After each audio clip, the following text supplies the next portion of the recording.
ఉదయించి ఒక వెలుగుమయంగా దేవుడు నిన్ను మార్చబోతున్నాడు.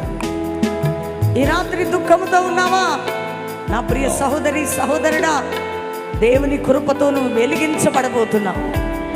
దేవుని కనికర హస్తం నీపై కుమ్మరించబడబోతున్నది. ఎవరు నిన్ను విడిచినా, లోకము నిన్ను విడిచినా దేవుడు నిన్ను విడవడట. ఆయన ప్రేమ నిన్ను ఎడబాయదట. ఆయన కృప నిన్ను హత్తుకోబోతున్నది. ఆయన మనస్సు నిన్ను లేవనెత్తబోతున్నది.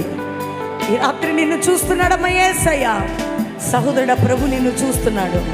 నీ జీవితాన్ని పట్టుకోబోతున్నాడు. ఆయన నిన్ను లేవనెత్తబోతున్నాడు. ఈ రాత్రి దేవుని ప్రజెన్స్, ఆ గ్లోరీ నీపై దిగుతున్నది. దేవుని కార్యం ఇప్పుడే నీ జీవితంలో జరగబోతున్నది. ఓరా నామా సఖాందల రా బాబా బాబా బాబా బాబా. Move Spirit of God. Thank you Lord. Yesayya.